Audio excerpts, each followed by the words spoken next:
오늘의 헤드라인입니다. 내년부터 중소형 경유차가 도로에서 배출할 수 있는 질소산화물 허용 기준이 강화됩니다. 이는 실내 시험에서는 배출 허용 기준을 준수했지만 실제 도로에서는 더 많은 대기오염 물질을 배출하는 조작을 막기 위한 조치입니다. 국내에서 판매된 퇴행성 관절염 유전자 치료제 인보사도 연골세포가 아닌 신장세포인 것으로 확인됐습니다. 식약처는 신장세포로 바뀌게 된 경위 등을 추가 조사해 허가 취소 등을 결정하기로 했습니다.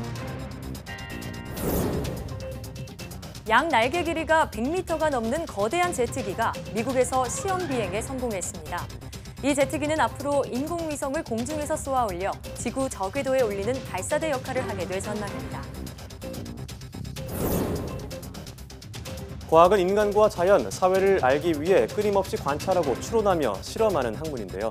과학적 호기심과 열정은 위대한 발견으로 이어지기 때문에 과학적 사고의 연습이 필요하다고 합니다. 오늘 과학 돋보기 시간에는 과학적 사고의 본질에 대해 이야기 나눠봅니다.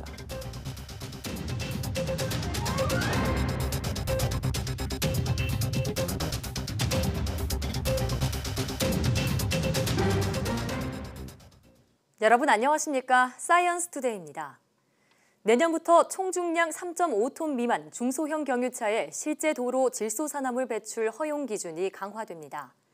질소산화물은 미세먼지의 주요 원인 물질인데 개정안이 시행되면 해당 차종의 질소산화물 배출 허용 기준이 지난해 11월 개정된 유럽연합 기준과 같은 수준이 됩니다. 환경부는 이런 내용을 담은 대기환경보전법 시행규칙 개정안을 다음 달 24일까지 40일 동안 입법 예고한다고 밝혔습니다. 이번에 개정되는 내용은 환경부가 지난해 11월 발표한 미세먼지 관리 강화 대책 이행 과제 중 하나로 환경부는 관련 내용을 홈페이지에 공개하고 입법 예고 기간에 다양한 의견을 수렴할 계획입니다. 지구온난화로 인해 빙하가 녹는 속도가 과학자들의 예측 수준을 뛰어넘고 있다는 연구 결과가 나왔습니다. 넉 달마다 유럽의 알프스 하나만큼씩의 눈과 얼음이 녹아 없어지고 있다는 설명입니다. 기정훈 기자가 보도합니다. 알래스카 지역에서 2016년 이후 매년 녹아 없어지는 빙하는 730억 톤. 빙하가 있는 세계 18개 지역에서 매년 3,350억 톤의 눈과 얼음이 녹아 바닷물로 사라지고 있다는 게 세계 빙하 감시 기구의 연구 결과입니다. 1960년대보다 5배 빨리 녹고 있으며 불과 몇 년 전인 2013년의 과학자들 예측보다도 18%나 더 많이 줄어들었습니다. 넉 달마다 알프스 하나씩의 눈과 얼음이 사라지는 것이라는 설명입니다. 이렇게 1961년부터 2016년까지 55년 동안 녹아버린 얼음은 무려 9조 6천억 톤. I converted that, and this is an ice cube of the size of Germany with a thickness of 30 meters. Or it's an ice cube of the size of the United States of America with the size of 4 feet. 사상 최대인 19,000여 개의 빙하를 연구한 결과 빙하가 가장 빠르게 녹고 있는 곳은 중앙 유럽과 코카서스, 서부 캐나다 지역. 매년 1% 이상씩 줄고 있습니다. 더 큰 문제는 계속 빨라지고 있다는 점입니다. The warmest years we have on record all are in the 21st century and even after 2010. The same with sea level rise. We see that sea level rise is accelerating, and because of that it makes sense that we see more and more of those records. 개선된 결과를 보려면 오랜 시간이 걸린다는 점도 심각성을 더하고 있습니다. So even if you fix the problem today, glaciers would continue for the next 10, 20, maybe 30 years to melt and to contribute to global sea level rise. 이번 연구 결과는 과학 전문지 네이처 최신호에 실렸습니다. YTN 기정훈입니다. 식품의약품안전처는 코오롱 생명과학의 중증도 무릎 골관절염 유전자 치료제인 인보사를 검사한 결과 주성분 중 2핵이 허가 당시 제출한 자료에 기재된 연골세포가 아닌 신장세포로 확인됐다고 밝혔습니다. 인보사는 연골세포인 1핵과 형질 전환세포인 2핵을 3대1 비율로 섞어 무릎 관절강에 주사하는 세포 유전자 치료제로 2017년 식약처의 허가를 받았습니다. 코오롱 생명과학은 미국 측에 의뢰했던 인보사 검사 결과에서도 2핵 세포가 신장세포임이 확인됐다며 이로써 비임상 단계부터 지금까지 신장세포가 계속 사용돼 왔다고 밝혔습니다. 코오롱 생명과학은 해당 결과를 식약처에 전달했고 앞으로 자료 요청 등에 투명하고 성실히 임하고 환자들의 불안 해소를 위해 노력하겠다고 덧붙였습니다. 그러나 식약처는 이와는 별도로 연골세포가 신장세포로 바뀐 경위 파악을 위해 코오롱 측에 이액 주성분이 바뀐 경위와 과정을 입증할 과학적 근거 등 자료를 받아 검토하기로 했습니다. 또 인보살을 맞은 환자의 안전을 위해 전체 환자를 대상으로 한 특별 관리와 투여 후 15년까지 장기 추적 조사를 벌이기로 했습니다. 만성으로 진행되는 잇몸병은 별다른 통증이 없어 치료 시기를 놓치기 쉽습니다. 잇몸병이 심해지면 치아를 고정해주는 뼈까지 녹아내려 치아를 잃을 수 있기 때문에 정기적인 검진과 치료가 중요합니다. 한영규 기자가 보도합니다. 치주염은 치아와 잇몸 경계에서 시작되는 염증성 질환입니다. 음식물을 섭취한 뒤 양치질로도 제거되지 않은 찌꺼기에 입속 세균이 정식하게 됩니다.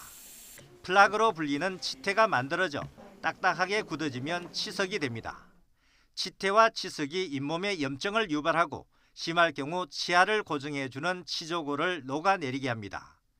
잇몸 염증이 심해지고 치조골까지 상하면 치아를 뽑을 수밖에 없어 이를 잃게 되는 것입니다. 잇몸뼈가 흡수가 되면 치아가 기능을 하지 못하고 흔들리면서 결국 뽑게 됩니다. 근데 한번 망가진 조직은 다시 돌이키기 힘들기 때문에 이렇게 망가지기 전에 미연에 예방을 하는 것이 매우 중요하겠습니다. 잇몸이 붓고 피가 나며 검붉은 색으로 변하거나 입냄새가 심하고 치석이 많이 보이면 잇몸병을 의심해야 합니다. 또 이런 상태가 악화하면 단단한 음식을 씹기 어렵고 치아가 힘없이 움직이는 느낌이 나게 됩니다. 잇몸병은 심할 경우 치아를 잃을 뿐 아니라 심혈관 질환, 뇌졸중, 폐렴, 당뇨 등 전신 질환의 위험성이 높아집니다. 조산이나 미숙아를 낳을 위험도 커지게 됩니다. 잇몸병을 예방하기 위해서는 올바른 칫솔질을 하고 치간 칫솔과 치실을 이용해 구강 위생을 잘 관리해야 합니다. 하지만 칫솔질과 치실로도 치석 발생을 완전히 막을 수 없기 때문에 6개월이나 1년에 한 번은 치과를 방문해 스케일링을 받는 것이 좋습니다. 특히 담배를 피우거나 당뇨병이 있으면 잇몸병 발생 위험이 훨씬 높기 때문에 정기적 검진을 통해 잇몸 건강 관리에 각별히 신경을 써야 합니다. YTN 한윤규입니다. 10살 미만 어린이 10명 가운데 4명은 알레르기성 비염으로 1년에 한 번 이상 진료를 받는 것으로 나타났습니다. 국민건강보험의 진료 데이터를 보면 2017년 건강보험 적용 대상자 가운데 혈관 운동성 및 알레르기성 비염으로 진료받은 환자는 689만 명이었습니다. 10만 명당 진료 인원은 13,530명으로 전체 건강보험 가입자의 13.5%입니다. 연령대별로 보면 9살 이하의 38.4%, 10대의 18.1%가 알레르기 비염 진료를 받았고 20대 이상은 9에서 12%대의 진료 비율을 보였습니다. 혈관 운동성 및 알레르기성 비염은 외부 항원이 코 점막을 자극해 발생하는 만성 염증성 질환입니다. 알레르기 질환은 어렸을 때 많이 생기고 나이가 들어감에 따라 증상과 빈도가 감소하는 것으로 알려졌습니다. 우주에서 장기간 생활하면 신체의 유전자와 면역 체계 등이 적잖은 영향을 받고 노화 속도가 일시적으로 느려진다는 연구 결과가 나왔습니다. 우주 정거장에서 1년 가까이 생활한 미국 나사 우주비행사와 같은 기간 지구에서 산 쌍둥이 형제의 신체 변화를 비교 분석한 결과여서 흥미롭습니다. 신웅진 기자의 보도입니다. 약 340일 동안 우주정거장에 머물렀던 우주비행사 스콧 켈리는 2017년 가디언과의 인터뷰에서 우주에서 1년을 보낸 후 쌍둥이 형보다 6분 13초 더 어려졌다고 말했습니다. 아인슈타인 박사의 상대성 이론에 빗댄 농담이었지만 과학자들이 켈리의 신체 변화를 조사한 결과 일부 사실로 밝혀졌습니다. 미 항공우주국이 1년 가까이 우주정거장에서 지낸 켈리와 같은 기간 지구에서 생활한 쌍둥이 형제 마크의 DNA 등을 비교 분석한 결과입니다.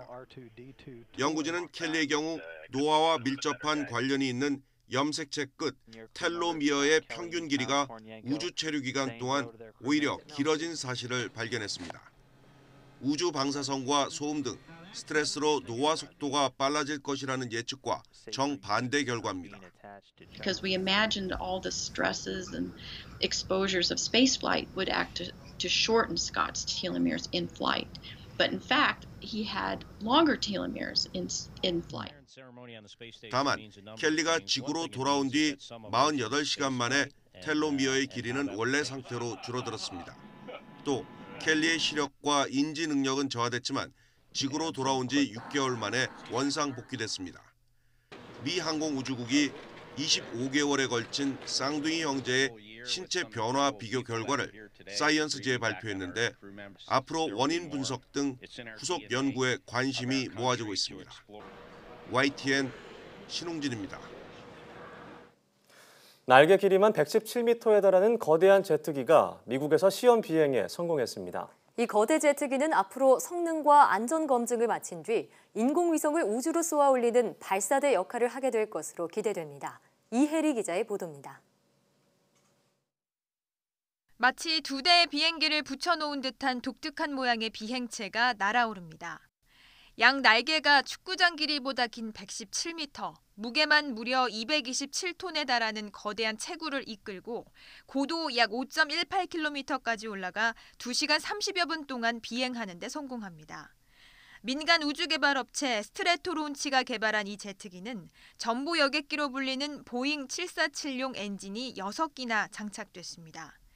무게를 줄이기 위해 가벼운 탄소 섬유 소재로 만들어졌습니다. 덕분에 시험 비행에서 최대 시속 304km를 자랑했습니다. 이 거대 제트기는 인공위성을 공중에서 쏘아 올리는 발사대 역할을 하게 됩니다. 제트기가 인공위성을 탑재한 로켓을 싣고 상공을 비행하다가 공중에서 위성을 지구 저궤도로 날려보낸다는 겁니다. 임무를 달성한다면 지상에서 위성을 쏠 때보다 적은 연료로 위성을 발사할 수 있어 발사 비용을 대폭 줄일 것으로 보입니다. 현재 우주개발업체들은 발사 때 사용하는 로켓을 재사용하는 등 위성 발사 비용을 줄이기 위한 다양한 시도에 나서고 있습니다. 소형 인공위성 개발이 뜨거워지고 있는 우주 산업에서 인공위성 발사 비용을 줄이기 위한 경쟁은 앞으로 더욱 치열해질 전망입니다. YTN 사이언스 이혜리입니다. 과학기술정보통신부는 한국여성과학기술인 지원센터 신임 소장에 안혜연 사이버보안 경영연구소 전문위원을 임명했다고 밝혔습니다. 신임 안 소장은 이화여대 수학과 출신으로 미국 매사추세츠대에서 컴퓨터공학 박사학위를 받았으며 삼성 SDS와 IT업체인 시큐어소프트 부사장, 파수닷컴 부사장 등을 역임하고 지난해 12월부터 사이버보안 경영연구소 전문위원을 맡고 있습니다. 안 소장은 여성과학기술인 역량 강화를 위해 앞으로 임기 3년 동안 한국여성과학기술인 지원센터를 이끌게 됩니다.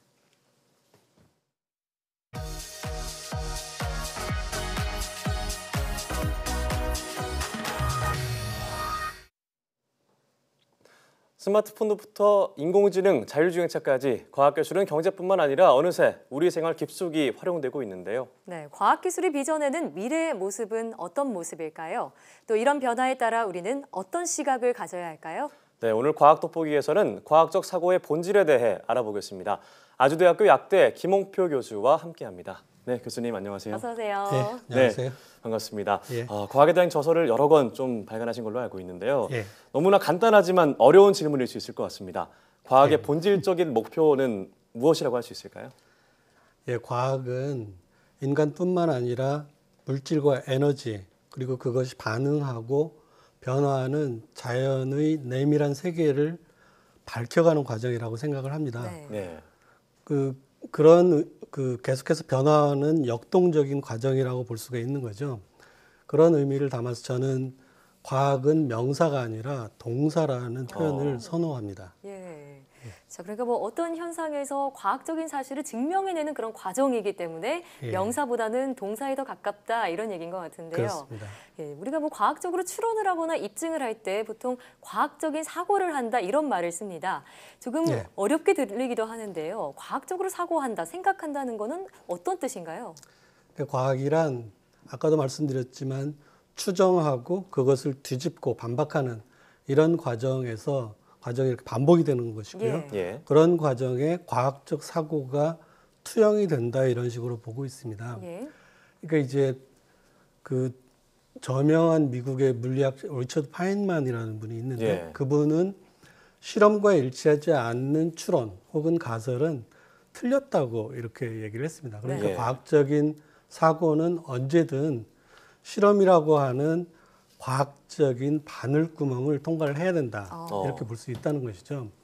하지만 과학적인 어떤 사고에 대해서 다른 시각도 존재를 합니다. 비타민 C를 발견하고 그것의 생물학적인 활성을 규명해서 노벨상을 받은 헝가리의 그 센트즈르지라고 하는 분이 계세요. 제가 굉장히 좋아하는 과학자인데 그분은 이렇게 얘기를 했습니다. 모두가 한 곳을 보고 있지만 아무도 생각하지 않는 곳에서 위대한 발견이 이루어진다 이렇게 얘기를 했었죠. 네. 그 한 곳을 보는 사람이 많을수록 과학의 양적인 축적이 이루어지겠지만 그때 다른 생각이 필요하다. 이제 본다는 거죠. 그런 다른 생각이 어떤 질적인 변화를 초래할 수 있다. 이렇게 생각을 할 수 있다고 보고 있습니다. 그래서 우리는 우리에게 주어진 정보를 늘 의심하고 다각도로 다른 방향에서 살펴보는 그런 어떤 그런 노력이 필요하다. 이렇게 생각이 됩니다. 아마도 그런 태도가 과학적인 사고라는 이름으로 얘기를 할 수 있을 것 같습니다. 네, 말씀하신 대로 뭐 실험을 통해 입증한 가설이나 다른 방향에서 보는 시각 모두 과학적 사고와 아주 좀 중요한 필요한 요소라는 생각이 드는데요. 자, 그럼 이러한 것들을 잘 활용해서 역사 속에서 좀 가치가 있는 발견한 사례가 있다면 어떤 게 있을까요? 예를 한번 들어보죠. 그 네덜란드 출신의 그 과학자 레인 후의 훅이라는 분이 있어요. 옛날에 레베누크라고 저희는 배웠는데 그분은 직접 자기가 렌즈를 갈아가지고 현미경을 만들었어요. 그래요? 그 현미경은 결국은 이전까지 한 번도 볼 수 없었던 아주 작은 미생물의 세계를 볼 수 있는 그런 인간의 감각을 크게 확장을 시켰다고 볼 수 있는 겁니다. 그래서 그런 전통을 이어받아서 이제 독일의 코흐라는 분은 결핵균을 발견해가지고 노벨상을 탔습니다.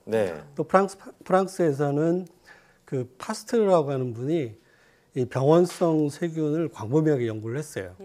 그래서 이제 그때 당시에 그런 연구 결과가 축적이 됨으로 해서 이제 질병이 세균 때문에 생기는 게 아니냐라는 그런 그 관념이 이렇게 널리 퍼져 나갔었습니다. 그때 당시에 이제 센트 제르지라고 아까 잠깐 나왔던 분인데요. 그분은 이 피부가 갈색으로 변하는 그런 과정을 연구하다가 그 원인 물질이 여기 콩팥 쪽에 그 위에 있는 부신이라고 하는 그런 기관에서 비타민 C가 관련이 되는 것이 아니냐라고 이렇게 하는 것을 알게 됐어요. 근데 사실은 그게 비타민 C라고 제가 얘기는 하지만 그 사람은 그때 당시에는 몰랐다는 거죠. 비타민 C의 존재를 몰랐군요. 몰랐죠. 이제 그 비타민 C를 많이 확보하는 게 결정적인 그런 과제였어요. 그때 당시만 해도. 그래서 미국으로 가가지고 온갖 도살장을 다 뒤져가지고 그 부신을 엄청나게 얻었습니다. 그럼에도 불구하고 그렇게 많은 양을 얻지는 못했어요. 근데 우연하게도 파프리카라고 하는 그 고추인데요. 그것을 이렇게 먹지 않고 그것을 갈아서 보니까 그 안에 엄청나게 많은 양의 비타민 C가 있었던 거죠. 그래서 그것 때문에 이 비타민 C를 구조를 밝히게 됐었고 그것의 기능을 규명할 수 있게 되었던 것입니다. 그러면서 이제 이렇게 됐다는 거죠. 굳이 병원성 세균이 아닌 어떤 아주 미량의 물질도 사람의 목숨을 빼앗아갈 수 있다. 이렇게 이제 그런 관점이 생기기 시작한 겁니다. 그러니까 쌀결을 완전히 벗겨내가지고 현미가 아니라 흰쌀, 흰쌀을 많이 먹으니까 동남아시아 그 군인들이 그 각기병으로 팍팍 쓰러져 죽었었어요. 그런 그 원인 물질을 알게 되고 그것을 우리 그 음식을 통해서 이렇게 먹게 되는 아주 사소한 행위였지만 그것은 작은 물질이 질병 혹은 죽음에 결정적인 영향을 끼치기도 하지만 또 하나는 세균 말고도 다른 어떤 원인에 의해서 인간의 질병을 설명할 수도 있다라는 그런 그 패러다임의 전환을 가져오게 되는 겁니다. 그건 굉장히 중요한 일이었죠. 지금 사례를 듣다 보니까 뭐 파프리카 이런 음식과 또 아니면 아주 우연한 그런 사건을 통해서 위대한 발견을 한 그런 이야기들을 전해주셨는데 아무나 시도하지 못하는 정말 무모한 도전을 통해서 위대한 발견을 한 그런 사례도 있다고 들었습니다. 몇 가지 좀 흥미로운 것들 소개해 주신다면요. 이제 미국 개척사에서 가장 치명적인 전염병 얘기를 좀 해볼 텐데요. 전염병이요? 그때가 1793년경이고 필라델피아에서 이제 그런 전염병이 창궐을 했습니다. 그때 필라델피아의 인구가 5만 명 정도였는데 그 중에 10% 정도는 5천 명이 죽었어요. 그리고 2만 명 정도가 도시를 떠났습니다. 네. 그래서 이제 사람들은 그게 왜 그랬느냐, 그 질병의 원인이 뭐냐라고 그것을 규명하려고 노력을 했었죠. 예. 지금은 우리는 황열병이라는 것을 잘 알고 있습니다. 그리고 네. 그것은 지카 바이러스처럼 이 모기를 먹이려 해서 예. 전염되는 그런 병이었어요. 근데 그때 당시에는 몰랐다는 말입니다. 그래서 사람들을 소개를 하고 이렇게 접촉하지 못하도록 그렇게 노력을 참 많이 했었어요. 네. 그게 왜 그랬냐면 그 환자들이 그 열이 많이 나고 예. 그 다음에 토사물이 시커멓고 그러면서 이제 일주일 정도가 되면 죽어나가고 예. 이랬단 말입니다. 그런데 이 사람은 어떤 일을 알게 됐냐면 겨울이 되면은 이 질병, 황열병이라고 하는 것들의 빈도수가 확 줄어들었어요. 겨울에요. 그래서 아마도 이게 어떤 그 접촉에 의한 게 접촉성 아니라. 이런 매개 이런 쪽하고는 좀 관련이 없는 네. 것이 아닐까라고 가설을 세우고 그것을 자기 본인이 자기 몸을 던져서 실험을 하기 시작한 겁니다. 그래서 환자의 침대에 올라가지고 잠을 자기도 하고 네. 그다음에 토사물을 먹기도 하고 아이고. 어우, 상상하기 힘든 일이죠. 예. 예. 오줌을 받아 먹기도 하고 변을 먹기도 하고 뭐 이런 일을 아이고. 자기 몸을 직접 던져서 실험을 해가지고 네네. 그게 접촉에 의해서 이게 매개가 되지 않는다라는 것을 그걸 밝혀냈습니다. 증명이 냈군요. 이 양반이 과학사에서 네. 한 일은 그게 다였어요. 예. 그런가요? 예. 저는 뭐 생각만 해도 속이 메스껍고 정말 힘든 저도 일인데 그렇습니다. 예. 자신을 희생하면서까지 이렇게 실험 정신을 발휘했다는 게 정말 대단한 생각이 드는데 정말 큰 의미가 있는 것 같습니다. 예. 자, 또 어떤 사례가 있었을까요? 그 스웨덴의 칼 비렐름 셀레라는 분이 있는데 그분은 우리 공기 중에 있는 산소의 존재, 산소를 발견하신 그 과학자 중에 한 분이에요. 예. 네. 근데 그분은 그 아주 기이한 성격을 가지고 있었는데 그게 뭐냐면 자신이 실험하는 화합물을 전부 냄새를 맡고 맛을 봐야지 즉성이 풀리는. 화합물을요. 그러니까 가령 그게 화합물이 가령 수은일 수도 있는 거고요. 뭐 네. 이런 거잖아요. 그러니까 마치 연금술사처럼 여러 가지 화합물을 섞고 끓이고 뭐 반응을 시키면서 자기가 만들어낸 화합물을 식물한테도 주기도 하고 동물한테도 먹이고 예. 자기도 먹었습니다. 지금으로선 예. 상상할 수 없는 일이었네요. 그렇죠. 지금은 이제 서로 다 피하는 그런 일인데 네.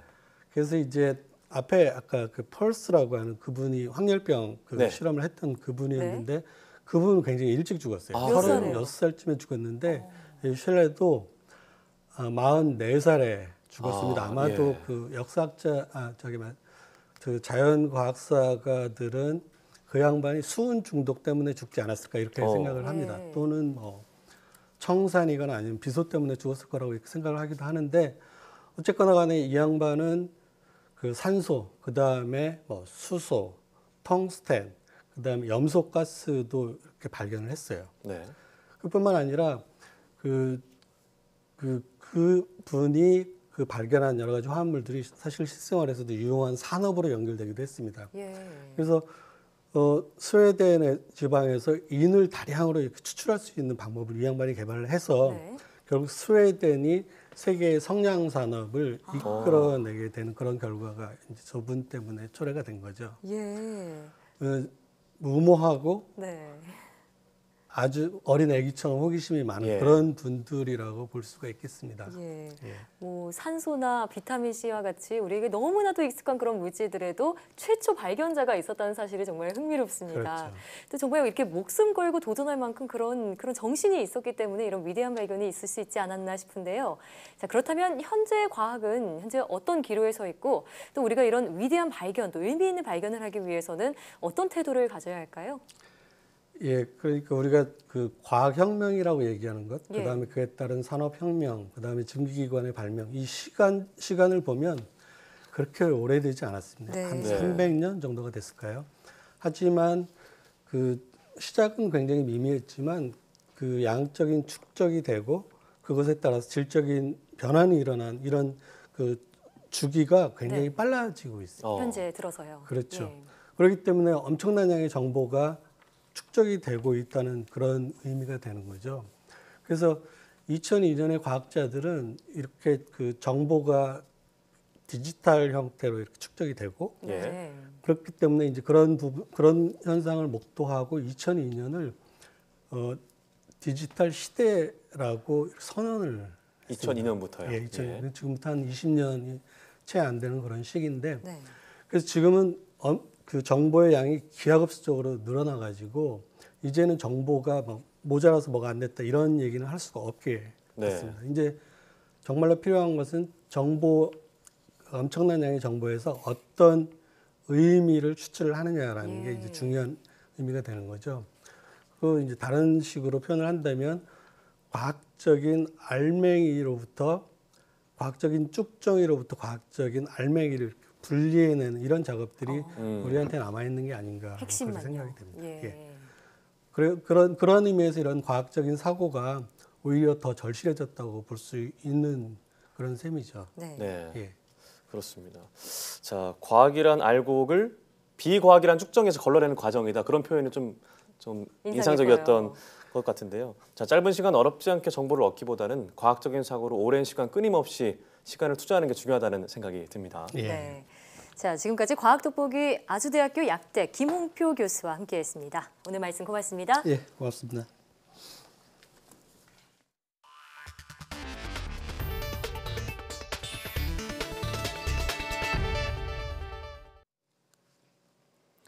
중국 화웨이가 5G, 즉 5세대 이동통신 반도체를 경쟁 스마트폰 업체에도 판매하는 방안을 고려하고 있다고 밝혔습니다. 런정페이 화웨이 최고 경영자는 미국 CNBC와의 인터뷰에서 화웨이가 애플에도 열려 있다면서 이렇게 말했습니다.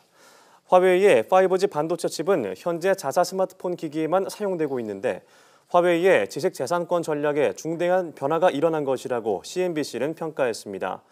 화웨이는 초기에 저가폰 전략을 벗어나 최근 고가폰 시장에서 애플, 삼성 등과 경쟁을 시작하면서 5G 통신칩과 프로세서를 자체 개발해왔습니다.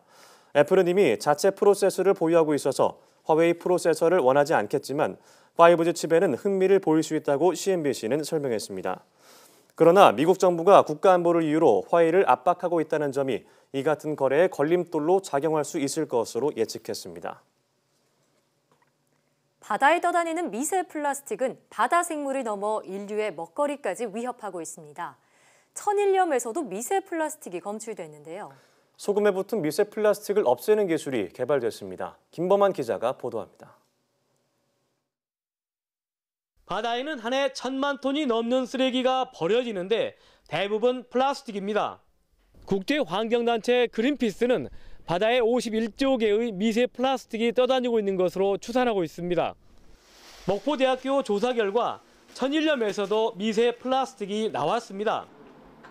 바닷물을 증발시켜 만드는 소금에 붙어있는 미세 플라스틱을 제거하는 기술이 개발됐습니다.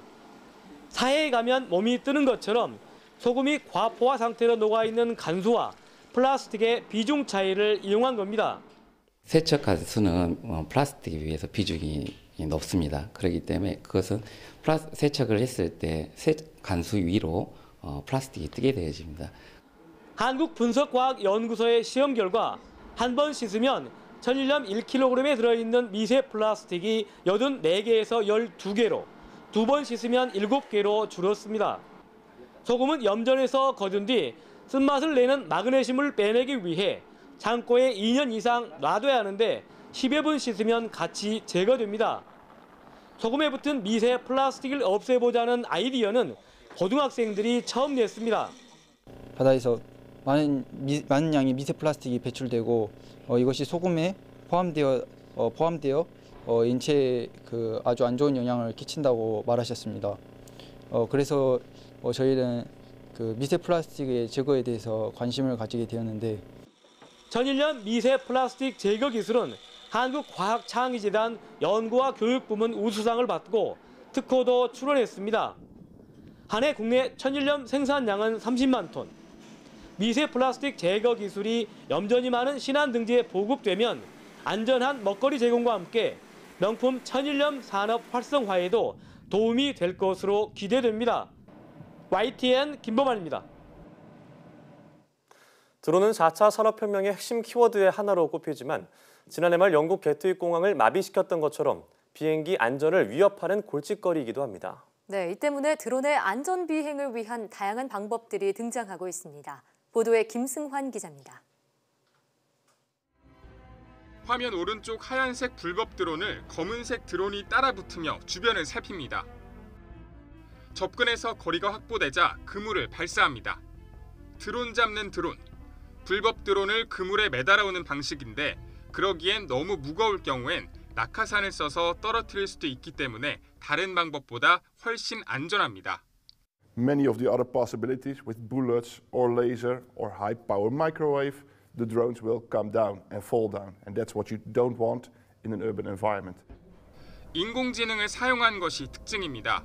불법 드론 발견 장소만 입력하면 해당 위치로 날아가 전투기가 사격하듯 드론을 잡아옵니다. 드론을 안전하게 날리기 위한 서비스도 인기입니다. 드론 사용자는 자기의 비행 계획만 입력하면 끝. 비행 금지 구역에 다가가면 경고 메시지로 알려줍니다. Approaching prison 930 feet 24 seconds. Approaching airport 1200 feet 28 seconds. 비행 중인 모든 드론 정보를 공항 당국에서도 파악할 수 있어서 항공 안전에도 큰 도움이 됩니다. Wherever you go to any place around the world, because we are the global company, you can understand in the certain place what are the rules for you as a drone operator. 드론은 조만간 배달과 운송 분야의 한 축을 담당할 것으로 전망되고 있어서 드론 안전 비행을 위한 업계의 고심이 더욱 깊어지고 있습니다. YTN 김승환입니다. 큰 산업단지가 있어서 상대적으로 미세먼지가 많이 나오는 울산이 먼지를 40% 줄이는 야심찬 계획을 내놨습니다. 산업단지에 완충 녹지를 만들고 비상저감조치 의무 사업장도 확대하겠다는 겁니다. 김인철 기자가 취재했습니다. 벤젠과 톨루엔 같은 휘발성 유기 화합물이 배출되는 울산 석유화학산업단지는 고농도 미세먼지가 많이 발생합니다. 80%가 도로 미세먼지인 서울과 달리 울산에서는 63%가 산업단지에서 발생하는데 독성은 더 심각합니다. 그래서 울산시는 이런 특성을 고려한 산업단지 미세먼지 저감 대책을 마련했습니다. 비상저감 조치 의무 사업장을 현재 46개에서 174개 사업장으로 확대해 의무적으로 미세먼지를 관리하도록 합니다. 이렇게 되면 연간 배출 오염물질은 46,000톤에서 절반가량 줄어들 것으로 기대됩니다. 울산시는 또 산업단지를 중심으로 이런 완충 녹지를 조성해서 미세먼지를 줄이기로 했습니다. 20년생 나무 1,300그루로 조성되는 1헥타르의 녹지는 오염물질 1,500여 킬로그램을 처리할 수 있습니다. 노후 경유 차량 이부제와 소방 살수차, 쓰레기 소각시설 가동률을 줄이고 미세먼지 오염원 분석 용역도 실시합니다. 2022년까지 지역의 미세먼지 발생 오염물질을 40% 이상 저감하고 미세먼지 납범 일수를 현재 56일에서 40일 미만으로. 하지만 오염물질 배출 사업장의 비상저감 조치는 법적 구속력이 없다 보니 참여 사업장의 자발적인 노력에 의존할 수밖에 없습니다. 또 대기 중에 활성화되는 미세먼지는 다른 지역에서 유입될 수 있어서 이웃 지역과의 협력도 고려해야 할 것으로 보입니다. YTN 김인철입니다.